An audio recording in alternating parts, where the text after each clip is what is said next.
Hi and good morning and welcome to our webinar on tackling sexual abuse and whistleblowing in sports. Just before we jump in, I'll just do a little bit of housekeeping, just so everyone's aware of what's going on. Now there is an option to be able to ask questions on the side. If you'd like to pose any questions for our panelists, we'll try to answer those at the end. However, if we can't answer them today, we'll certainly get those answered and distributed by email for you guys. So yeah, any questions, please do raise them. Now on the right-hand side, everyone should be able to see a little hand to raise.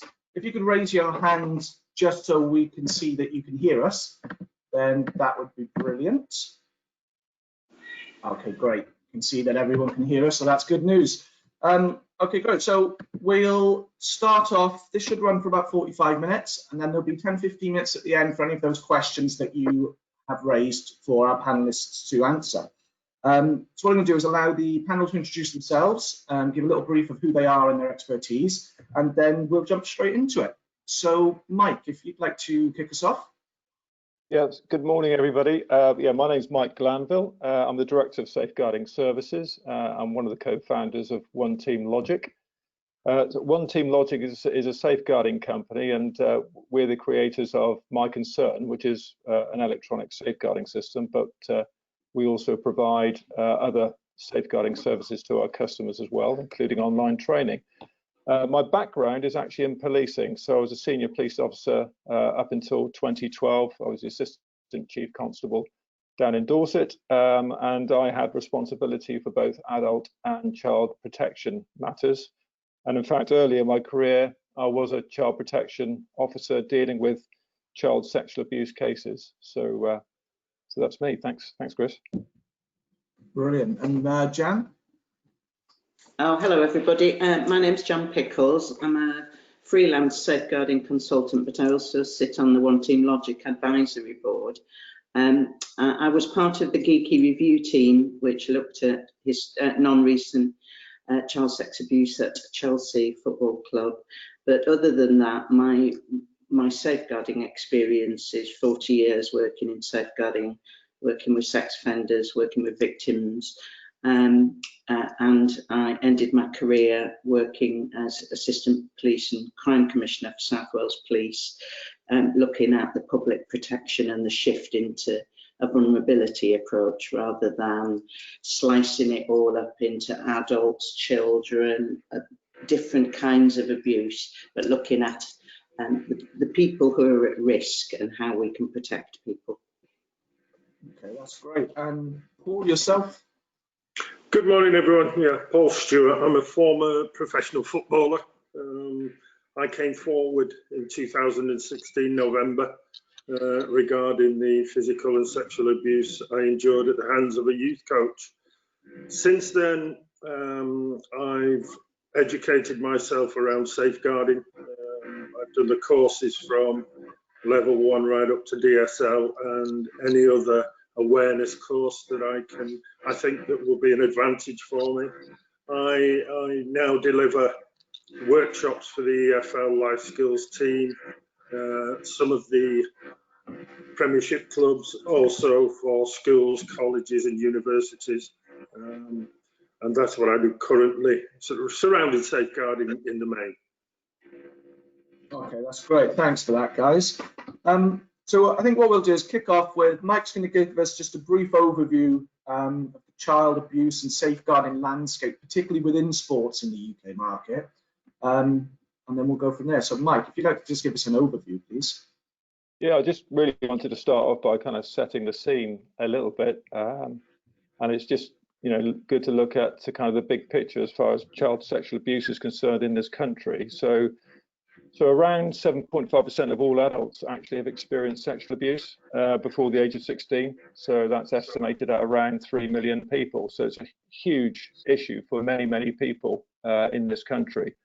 And last year, the police recorded around 73,000 offences. But of course, what we know is that only around 1 in 8 victims of sexual abuse actually report issues to the statutory authorities. So that number is actually much higher. And we also know that it's very likely that most offenders are going to be either friends or acquaintances of the victim. And of course, the victims don't necessarily tell anyone about their sexual abuse, and there's very often a significant power imbalance between the victim and the abuser. What's interesting in terms of the sporting context, many of you will know that the Independent Inquiry into Child Sexual Abuse, ICSA, has undertaken a number of reviews into sporting organisations. And in fact, in June this year, they kind of reported on the Truth Project. It was published a few weeks ago. And what's interesting is that 91% of victims identified during the course of that research, and we're talking now about offences committed in sporting organisations, were committed by either a coach or a volunteer, and all the perpetrators were males. And sports clubs were frequently reported as a location of abuse. So, and whilst there's been quite a number of high-profile cases, in the press and media over the last couple of years, what we know is that actually, and this is what came out of the research, was that there's a growing problem actually at grassroots level. It's something we're likely to touch on, I think, during the course of the session.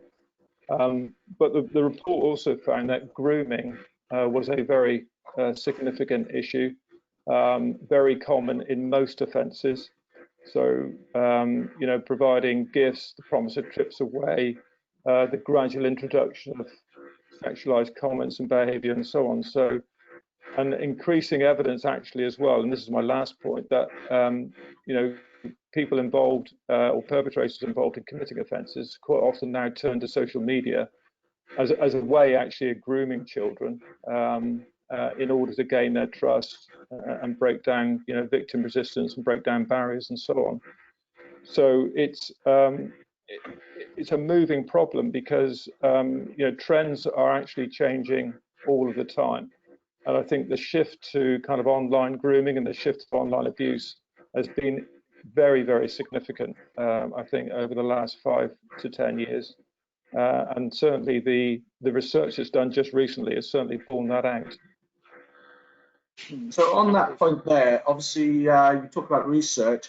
Maybe Jan could like to come in here with your recent experience with your investigations into the sporting world and reviews that you've done. Yeah, so I undertake a range of reviews, and whether that be in the Catholic Church or in schools. And the historic abuse investigation that was involved in was at Chelsea. I was there was a team of 4 of us in the geeky review, and I was the person who was the non-legal person, and I liaised because I'm from a social work background. So I did the victim support and liaison and took the statements. And what we saw there was a coach, Eddie Heath, who very, as Mike says, he groomed people. He knew exactly what to offer. So sometimes he chose people because they were vulnerable. Sometimes he chose people because their mum had died or their parents weren't that interested. And sometimes he chose people because they were so hungry for football that he could offer them something very small. So he could offer them a task. So cleaning boots, helping him out at the ground. Other people he gave money to, other people he gave boots to. He had a range of techniques. His modus operandi was very sophisticated. He tailored his grooming to what would bring that child close. So when you were in his gaze as a child, you felt special. You felt you were going places. So it was easy meat as far as he was concerned, bringing children close to him and taking advantage. And that is a pattern that I've seen, whether it be in the Catholic Church with a priest doing that with a child, or whether I see that in schools or in other charities and clubs. It's once a paedophile has found that you as an organisation are not robust and that they won't be challenged, then they keep on taking it to the next level and the next level. And that process, it's rarely about sex, it's about power and it's about control. But what we know is it's no different now than it was in the 60s and 70s in terms of children asking for help. And we think today that we've got Childline, we've got all sorts of other brilliant resources out there. But actually, children on the whole do not tell anybody. So if a child makes a disclosure to you, it's a massive thing. What it's saying about you is that you're somebody they can trust. So I think that is really important for people to remember, that this actually is a privilege, even though when people get it, they often don't know what to do with it. And over the years, I was involved in training years ago where people were given all sorts of scary messages about every question being a leading question. All it is about listening, being open, being available and listening. Listening to children, but also being vigilant. So looking around, who's spending too much time with a particular child, who's very available. So all of the things which make somebody great for being a coach, being a safeguarding lead, also can be a risk. So it's about being alive to that. Yeah, definitely. I think maybe Paul, would you like to come in on this and maybe discuss or share a little bit of your personal experience on these issues? Yes, just listening to Jan then, she touched on most points regarding the grooming stage. I was 10 years of age, and within a matter of weeks, my abuser had groomed not just my brothers and my parents, but all my family around me, so that he could get me into a position where I was isolated.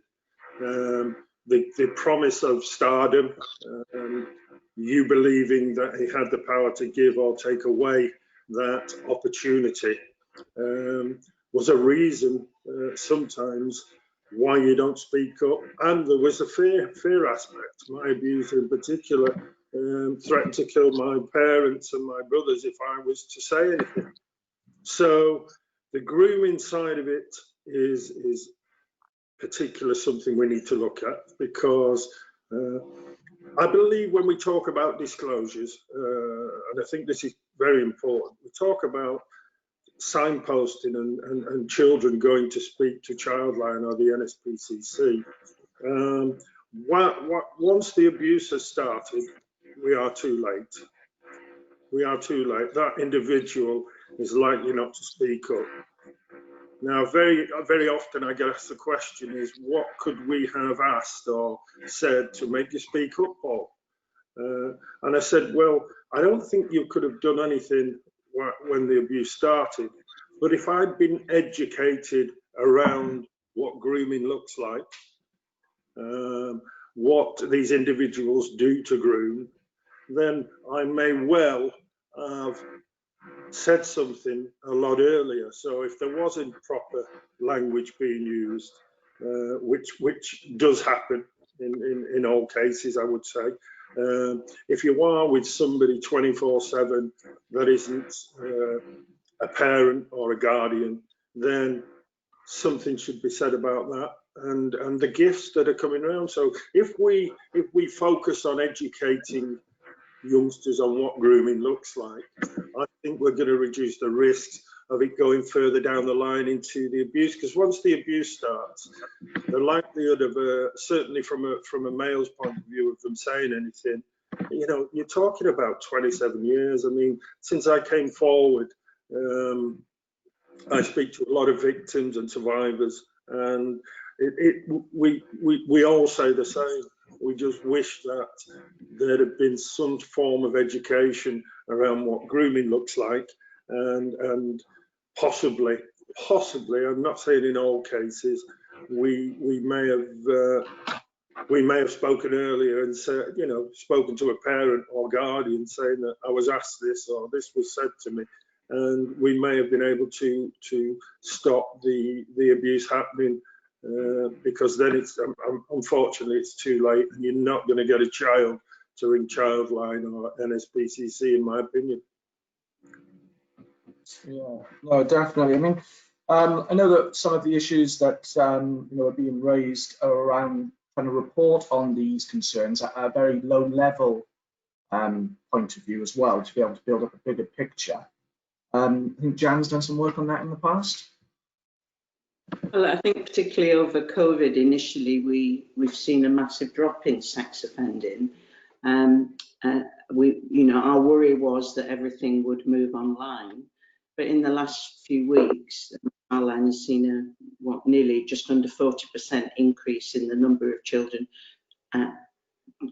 approaching Childline, and most of it is online, most of it isn't on the phone now, and expressing concerns and discomfort about some approach which they felt was sexualized in some way. Now, that doesn't necessarily end up as a referral, because that is a confidential call. So that child is expressing it to somebody. What we want to do is make sure that child is given the confidence to take that concern and tell other people.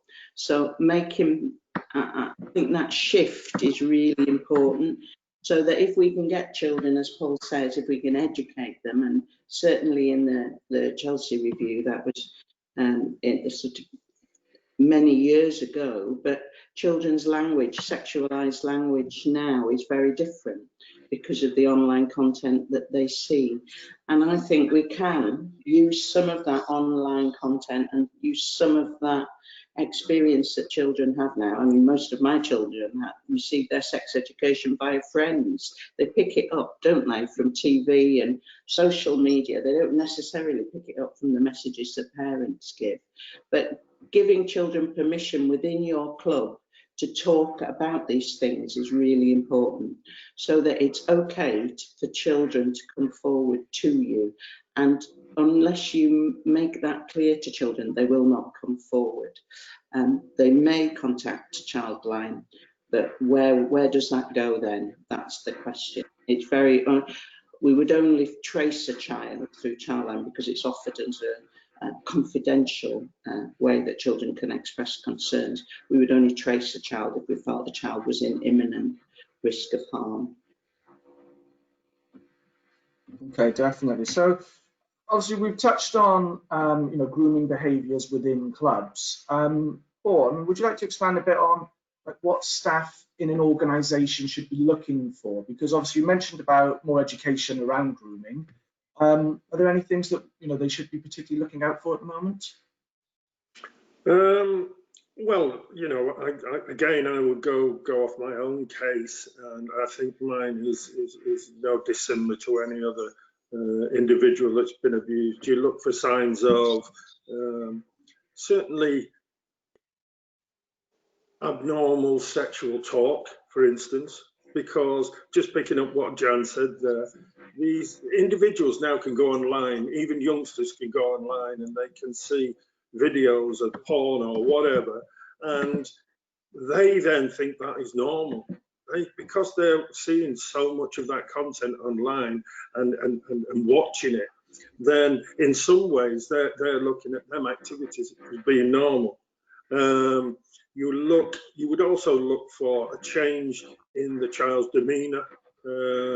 If you've got an outgoing child originally that all of a sudden becomes withdrawn, then there's a sure sign that something is wrong. If they become clingy, over clingy, if they've got a fear of certain places, and it is difficult because we have that much pressure at these clubs to promote players up to the sort of professional level, that we put a lot of emphasis on the winning, on the football itself, the coaching side of it, and I often think that we don't err on that child coming into whatever academy it is with a smile on his face, happy, knowing that if he has any concerns, he can approach his coach or safeguarding officer, and he doesn't feel that it would restrict his chances of progressing. So for me, it's a cultural shift from the pressure of delivering professionals up to the first team, because unfortunately we know by the statistics that 0.06% are actually going to come through.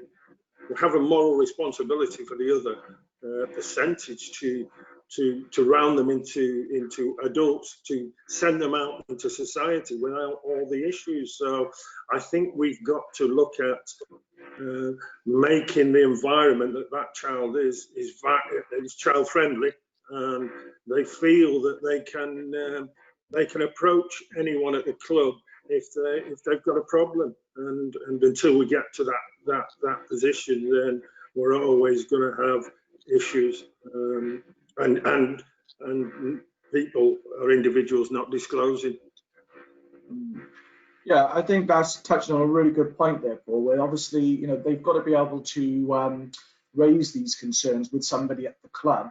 But then what about the issues around clubs being able to capture that information and then reporting that?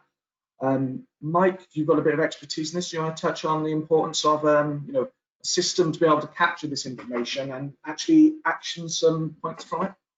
Yeah, absolutely. I mean, what Paul and Jan both point to is just the critical importance of prevention. You know, any system needs to be able to support that approach. Like Paul said, you know, once the abuse is taking place, it's almost too late, isn't it? And so every organisation needs to be focused on how do we prevent abuse from taking place in the first place.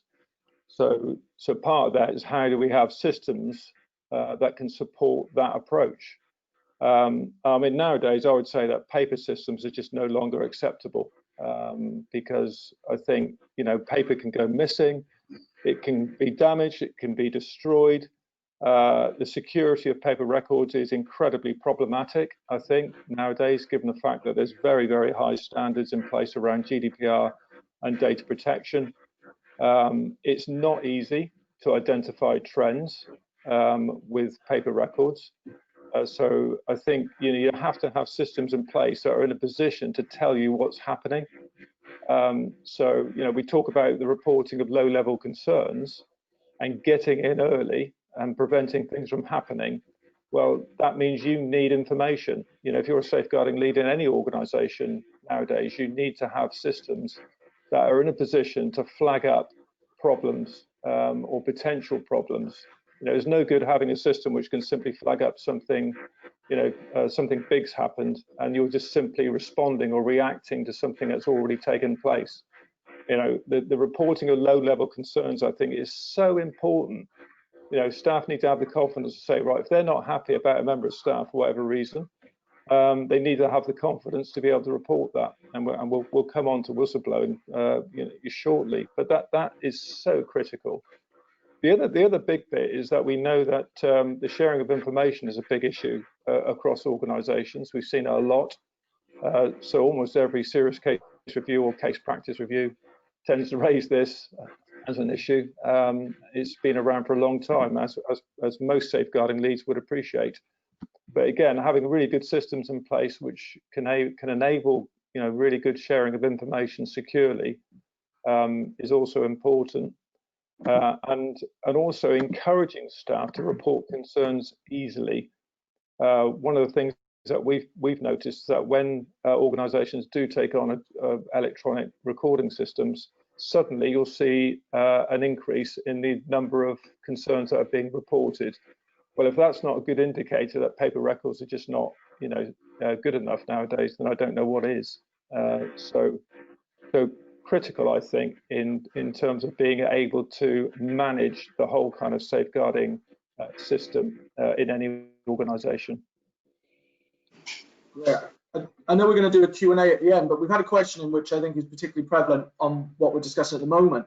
As we've been asked, do we need to be introducing mandatory reporting and sanctions if standards are not met? So, and this is a question for all three. Would Jan like to kick us off? Well, I usually go in when something's gone wrong in an organisation, and it's Mike's point, it's often the basics haven't been done.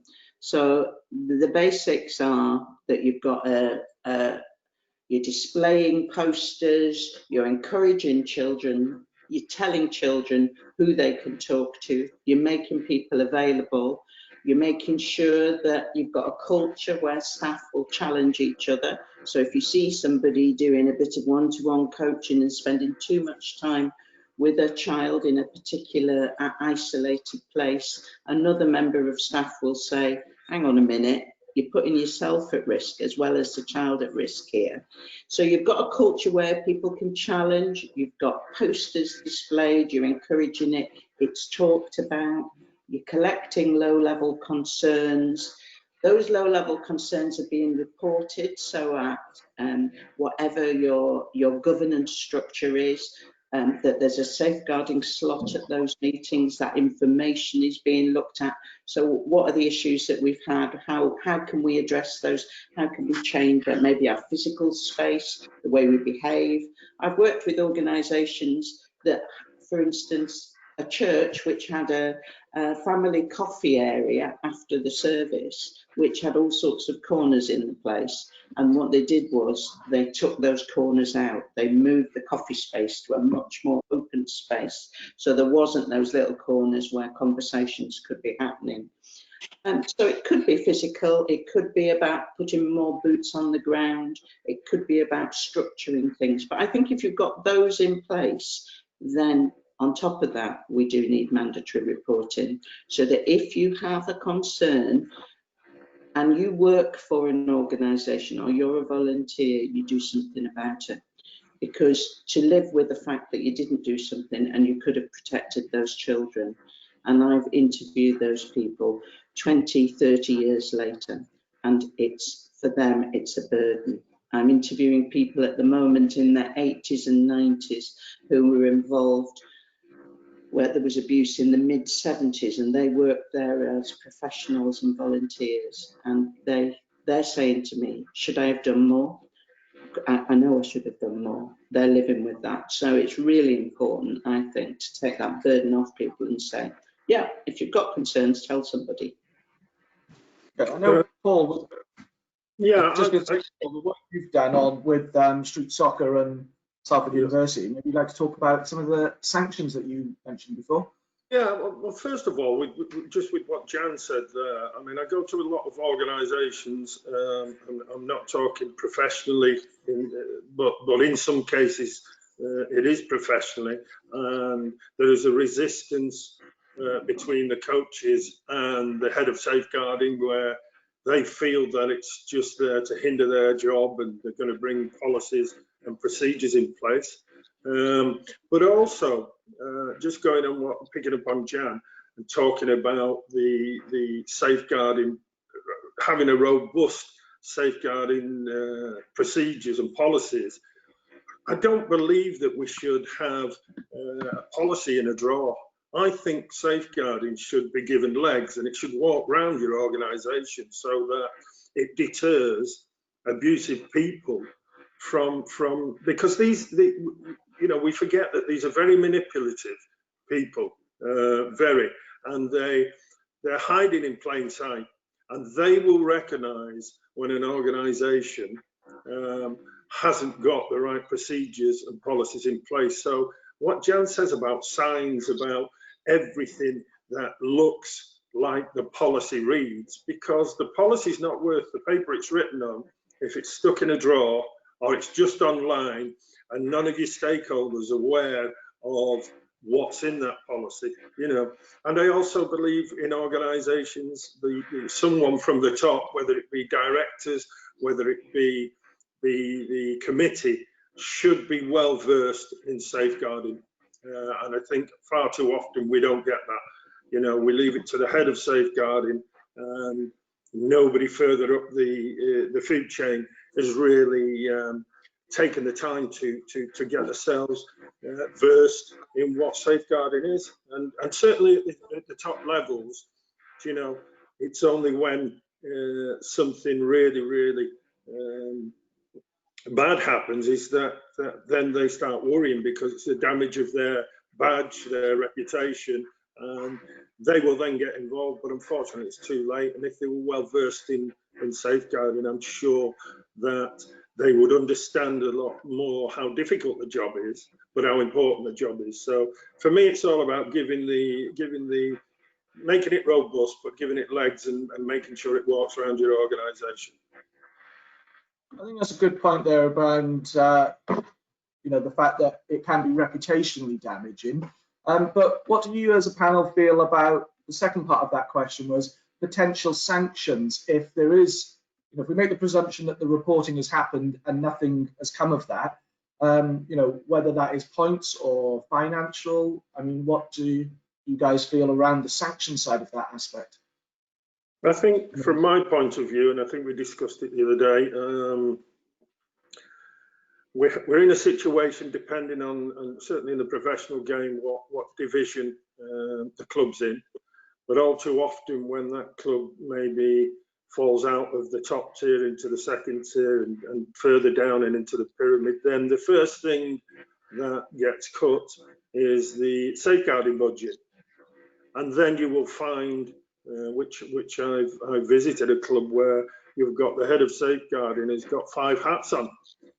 Now, safeguarding should be a full-time job for anyone that's been involved in it. It is a full-time job when you're talking about looking after the children that are coming into your academies, right up to the professionals, and then the games on a Saturday.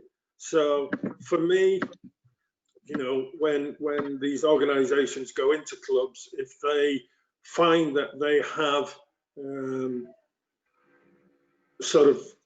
taken away the budget on the safeguarding, then I don't know whether fines would work, depending on the club, that is.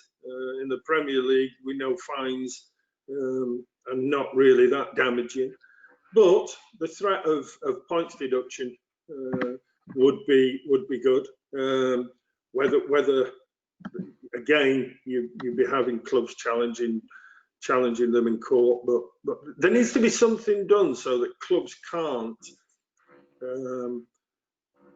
stop the importance of the safeguarding side of it. They can't cut the legs from that or the budget from that, because it doesn't matter what division you're in, you've still got the same youngsters coming through who you've got to take care of. Yeah, can I just come in there, Chris? Sure. Yeah, I mean, I agree with that, Paul. And safeguarding, like you say, it's not a tick box exercise, is it? It's and I think if you're going to have sanctions, the sanctions need to be meaningful. And then, to be honest with you, if you're going to have any sanction, they need to be quite painful, actually, to have the required impact. And if we take schools as quite a good example, I think schools have, as you all know, regular inspections on their safeguarding, which is undertaken by Ofsted or by Estyn if it's in Wales. And if they fail their safeguarding, they fail the inspection full stop. And in fact, a number of schools are actually being closed as a result of really ineffective safeguarding practice. So that kind of has the desired effect. If you talk to any safeguarding lead in a school, you can absolutely bet your bottom dollar that they'll be very, very concerned about any forthcoming inspection, and they are very, very keen to make sure that they hit those standards. It's really, really important, and I think without any sanction whatsoever, it does leave, I think, the whole system questionable. I mean, in terms of mandatory reporting, Chris, just to kind of pick up on that point as well. I mean, I think I agree with Jan. I think that there are various models of mandatory reporting around the world, but if you've got very clear benchmarks in place and staff really do understand what it is they need to report and when they need to report things, and actually as part of a statutory requirement, actually it makes it very clear what the actual standard is. Whereas at the moment, I don't think it's absolutely clear for staff what they actually need to be reporting. And when we talk about low-level concerns, for example, well, what do we mean by low-level concerns? So that all of that needs to be kind of thought through and properly, set out, so staff are very clear and organisations are clear about what they're actually aiming to achieve here. So no, I think there are opportunities to improve, I think, the whole system. Thanks, Chris. Definitely. Jan, would you like to add anything to that, or is that covered off for you? Well, I think often in organisations that work with children, they forget that their children have got a view on all of this, and that the children are eyes and ears, and the children know who's a bit dodgy, who they want to hang out with, who they're a bit scared of, who's close to who. So actually that's a massive source of intel for you as an organisation. And so actually talking to young people and finding anonymous ways by which people can look after their friends. So it's those kind of broad conversations. It's going back to Paul's point about educating people, that we talk about what's okay and what's not okay. So I did a review in music conservatoire where they're teaching people to play the cello. You cannot teach people to play the cello without putting your hand between their legs. So they were petrified because they said, we can't do this now. Well, what's going to happen? We're going to have no more cellists. We've got to find a way of doing it. And it's about people learning that you can seek permission from children. I am going to touch you. I am going to move the way that your body works. I am going to have to do those things, but have I got your permission to do that? And that you're not doing it in a room where nobody else is there, or in a corner of a pitch, or in a corner of a gym, that you're doing that in an open, sensible way, and you're talking about it. So it doesn't come as a surprise to the child when they're taught. And if children learn that their permission is important, and a responsible adult is going to seek permission from them to touch them, then they know when somebody doesn't do that, and they know when their friend has been touched in that way. So it's really practical. I think it's not complicated. I think we make this far too complicated, but we need to be listening to the children. We need to be listening to the younger adults involved in clubs will also have experienced things and will also be giving children warnings. And I saw that both in football and in the church and in schools. You will see older children telling younger children, be a bit careful around him. And if we think about the Heath case, older footballers, young men in their late teens and early 20s said to young lads who were 12, 13 and 14, if he asks you, tell him you've got a girlfriend, tell him you know about sex. And these kids didn't know, they had no language at all to talk about it, but they were being warned. So let's start bringing that forward and having that conversation out there and being comfortable about it. And lots of people aren't that comfortable about talking about sex, but actually, unless you have the conversation, you're not giving people the language, and then you're playing into the hands of a paedophile by keeping children in the dark about these things. Yeah, I was just going to say, Chris, just quickly picking up on that, I think exactly what Jan said, we should consult children when we are writing policies about safeguarding. And when you think about, say, bullying, for instance, it is normally peer-to-peer where the bullying happens. So why do we not, when we're writing these safeguarding policies and procedures, are we not consulting the children who it's going to affect most? So we've got to listen to children. Definitely. I think that leads us really nicely into the whistleblowing aspect of things, because obviously the issues that you've all talked about there around people at the clubs and organisations knowing that things are happening, but those concerns aren't being raised. The older children are trying to protect the younger children informally. Obviously there is an issue there that's been raised around whistleblowing. I mean, maybe Mike, as a director of safeguarding, would you like to kind of frame what the issues are at the moment? Yeah, we've probably picked up on one or two of these issues already, but obviously what the whistleblowing policy relies on totally is people's confidence in the system itself and confidence to be able to report concerns, whether that concern is about a colleague. They may have concerns about someone who they're not happy about, and it, like Jan said, it doesn't necessarily need to be a disclosure or a concern about abuse, but it may be concern about inappropriate behaviour, for example, something which may be causing someone a nagging doubt about someone. that kind of information actually is quite important.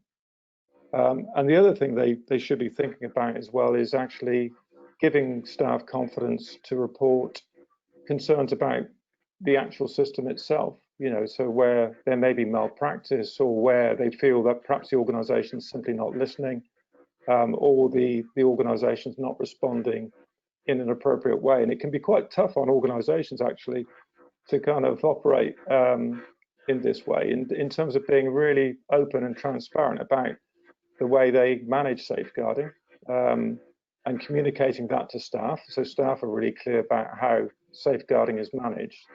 But it's crucial when it comes to giving people confidence. And the other thing as well is being clear about, you know, how organisations need to be giving advice to staff about how they might be protected if they do come forward. What can they do? You know, if they do report, what's likely to happen, and how can that be managed? I think is another issue. But the whole, I think, whistleblowing kind of approach and the strategy that clubs should be following is building a culture which is actually developing that level of trust. That's what's really important. Organisations are made up of people, and like Paul said, you know, this is not about just writing a policy and sticking it in a filing cabinet, is it? You know, this is about people. It's about people having confidence. I think you touched on there, Mike, about culture, which I think everyone agrees is, you know, a really big aspect of whistleblowing. Would anyone like to discuss about how to promote a culture of whistleblowing? Jan, maybe through the work that you've done?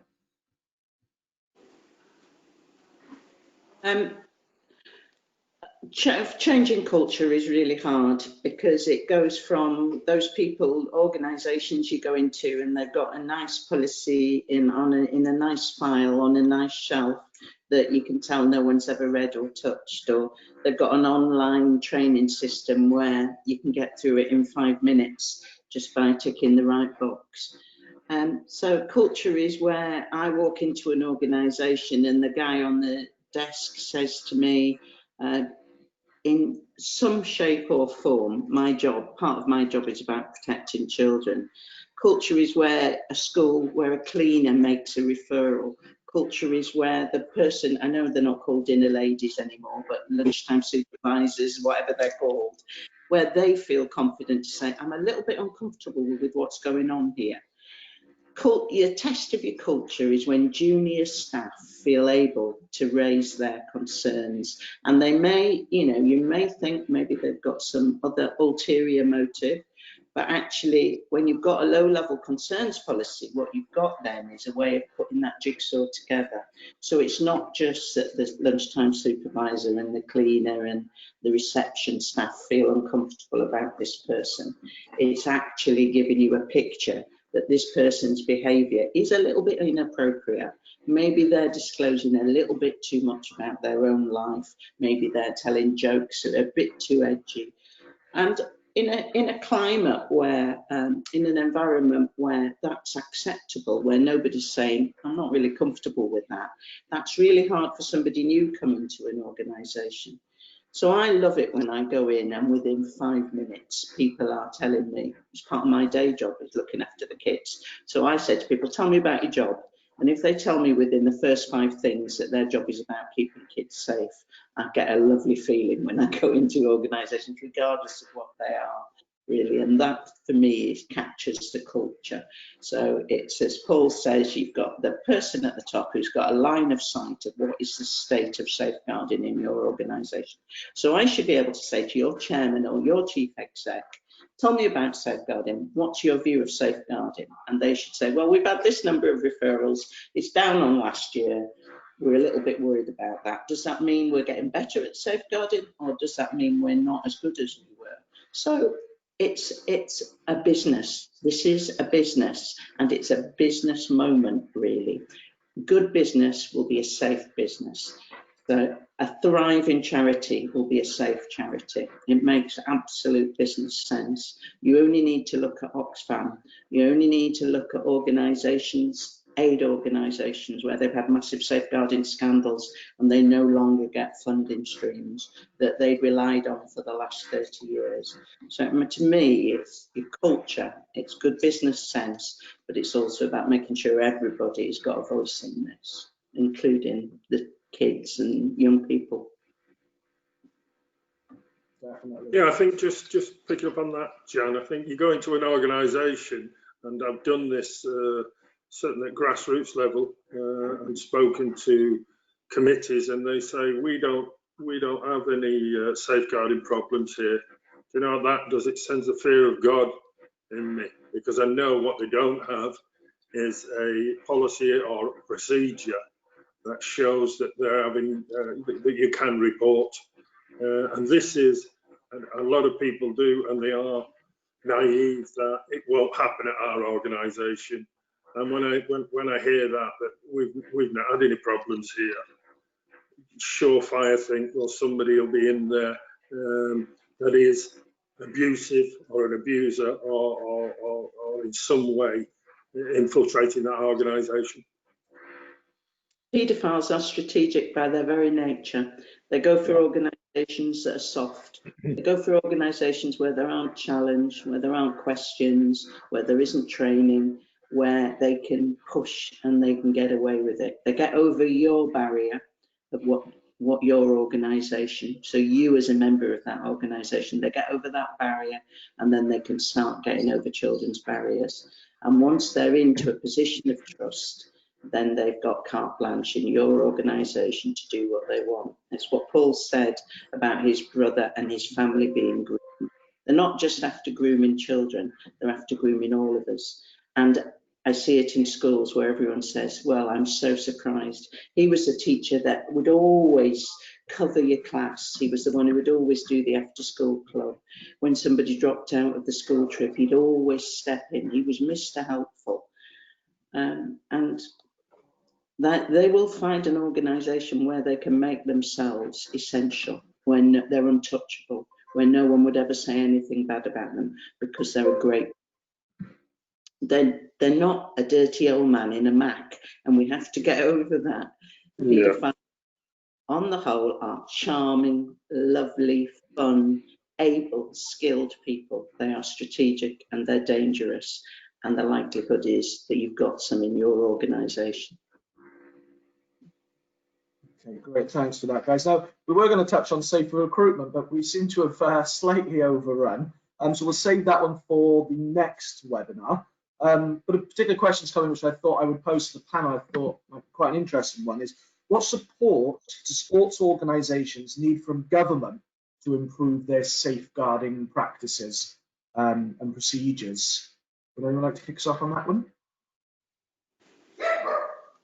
We talked earlier on about mandatory reporting, so I think that's something definitely that needs to be given some serious consideration. I mean, it's still on the agenda of ICSA, so ICSA is still, having a look at mandatory reporting, despite the fact that a couple of years ago, I think government said they were not looking to implement mandatory reporting at that stage. So I think that's definitely something that needs to be on the agenda.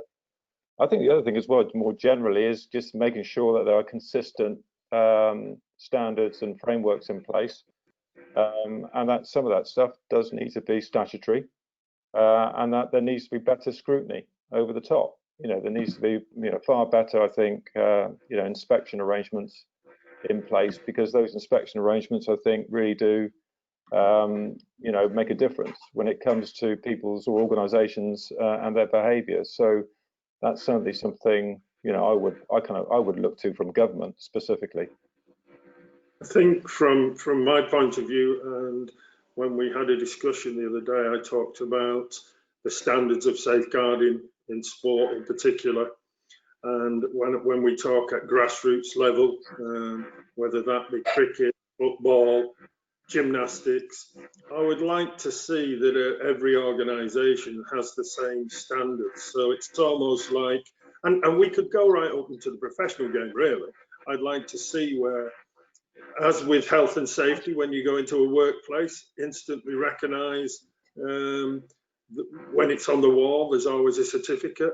Well, we should have, I think we should have the same with a safeguarding policy, because you've got parents that invariably have children that are going from football to cricket, dancing to swimming, and they will, each organisation has a variation of a theme on safeguarding. So why don't we standardise it? It would be common sense, and then every parent, when they move from sport to whatever extra activity, they see that safeguarding is the same, because 90% of safeguarding is generic. You know, in my opinion, 90% is generic. The rest is then depending on the actual sport and what, whether they travel, where they train, you know, all things like that. But 90% is standard. So let's standardise it across the board, so parents, coaches, everybody recognises it. I'd like to see that you can't book a space for a sport or an activity within a leisure centre unless you can provide your safeguarding certificate. So tomorrow I could set up as a dance coach. They wouldn't be very good classes, can I say, but I could set up as that, and I wouldn't need to demonstrate. I could book a room, stick a poster up, and then be in a room where you've got harassed parents really glad to leave a child for an hour, and because you look a nice lady, there isn't a problem. And that's the issue. We need to make it robust, so that we've got mandatory reporting, we've got posters on display, we've got people have to be accredited in order to book spaces and name themselves as a person who's providing that activity. Because we want our children to be active, don't we? We don't want them to end up like, we don't want to be the fattest nation in Europe. We want kids to be doing things. And as a parent, and obviously I worked with sex offenders as my husband did, our children did activities, but I tell you what, we were always there. We never left our children because we knew too much about what went on in the world. So my children say they didn't have any freedom, they didn't have a proper childhood, and they would argue that freedom and the ability to play unsupervised is important. And I would agree with them, but obviously I was completely paranoid, knowing too much in this area. So I think there's something about getting the balance right, isn't there? And we want a world where kids can play out there. So it needs a little bit of regulation. It needs what Paul said, and it needs what Mike said, and we need mandatory reporting. Great. I mean, that leads us nicely on to, obviously we're coming towards the end now, so I'm just trying to blast through a couple of the questions. But on mandatory reporting, someone's asked the question, should it be the sporting governing bodies be making clubs complete an annual safeguarding audit, or should it sit somewhere else? Mike, would you like to pick that one up? Yeah, can you just repeat that again? I didn't catch that, Chris. Yeah, so should it be the sporting governing bodies making clubs complete an annual safeguarding audit, or should that be sit somewhere else? Interestingly, in there they talk about an annual audit. We feel like that's enough. I mean, a couple of points in there, really. Yeah, I mean, it does need to be, I think, an authoritative body that sits over the top, whether it's a governing body in that sense, or it's some other authority. So again, in other organisations, you'll have, for example, the DfE for schools that are effectively the authority, and the same applies to Wales. But it needs to have some clout, I think, for it to work. I think if organisations are sexually marking their own homework, I don't think that kind of works. And as I said, I think if they're going to impose any sanction, the sanction needs to be meaningful, I think. Would anyone else like to come in on that, or does that round that off for us? I do like self-assessment. I like a culture where people are checking themselves, and but that self-assessment then contributes to the audit. So if you've got an organisation that smugly tells you they haven't got a problem there because they're all nice people, then you know automatically, you don't even need to do the audit, you know that they've got a problem. But if you've got an organisation who says, well, we're weak on this, so we're going to do a bit more of this, so we're not so robust around recruitment and we need to smarten up about that, that shows that they're learning. And I like it when people can tell me about what's been happening in their sport. So what are the scandals and other reviews that have happened in their sport? I love it when I go to a school and they tell me about a serious case review that they've read, because what it means is that they're open to learning, they're open to change. They're saying we haven't got it right. This is evolving. We're learning all of the time. And when I started in safeguarding, some of the things I started before we even used the word grooming. You know, I was a probation officer working with sex offenders in the early 80s. We didn't understand child sex abuse. I now chair the advisory board on child sexual abuse. And what I know is our learning is massive. So let's be a learning culture. Let's have somebody who's interested in this in your organisation. Give them a bit of time to do some research.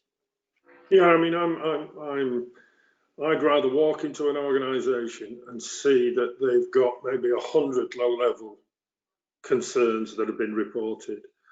I then would be more confident that they are doing the right thing, as opposed to what, you know, like we said earlier, oh, we don't have this in it, we have no problems in our organisation, everything's fine. That then sets alarm bells. So I think we're going back to, you know, from the beginning when we said the low-level concerns are really important. The education before the abuse starts is massive with children. As I said to you, they need to understand what grooming looks like. And I think then we will move forward in terms of safeguarding what we need at our organisations. Definitely. Okay, great. Thanks for your thoughts, guys. Just a final quick one for probably more for Mike on this one. Someone's raised a question around, with all of these issues being raised, do we need a KICSI? So that is keeping children safe in education guidelines. Do we need something like this in sport? Mike, would you like to kick us off? Actually, I couldn't agree more. I think because while sport is mentioned in working together, so and that obviously is a really significant piece of guidance, and I'm sure all of the people listening in today will know what's in working together and how it impacts on sport. But what it doesn't do, it doesn't provide very specific guidance for sporting organisations in the way that KICSI does for schools, and KICSI being keeping children safe in education, which is the statutory guidance. And it's the same would apply in Wales with keeping learners safe. So, but what that does, that provides the very, very clear framework that we were kind of referring to earlier on. For staff as well as safeguarding leads, I think there's kind of no doubt as to what their responsibilities are when it comes to safeguarding. And as Paul said, you know, what ideally you would want is a kind of consistent approach right across all of the organisations in sport. I don't think it's any good having, you know, different standards in place with different parts of the sector, or because that just creates probably more problems moving forward, and makes it incredibly difficult, I think, for parents especially to understand how safeguarding is managed across all these different organisations. Just running out of time here, guys, so I'd just like to open it up to Jan and then Paul. If you would like to share a final thought, nothing too long, unfortunately, because we're just running out of that time. And to the audience, there are more questions. We will answer those and we will circulate those in the next few days. But Jan, would you like to share a final thought on safeguarding at the moment? Well, I think my favourite phrase is Paul's about giving safeguarding legs. Because one of the things that we do in education is we go on safeguarding walks. So if you go in as an inspector, you'll go on a safeguarding walk around the school. So you're just eyes and ears. So do that today within your organisations. Go on a safeguarding walk. Are the posters up? Chat to children, chat to young people, chat to the cleaner, chat to the lady doing the teas. Find out what other people in your organisation think, and that'll give you a place to start. Just for me, this is the unfortunate part of safeguarding. The people that we're addressing today, we know we're preaching to the converted. It's the ones that we can't get in front of, are the ones that probably need to be listening to these webinars. So for me, I'd like to thank everyone that has joined. I think it's been a very interesting discussion, and we look forward to seeing you again at some point. Definitely. Well, thanks for your time as panelists today, and thanks to the audience for taking that hour out.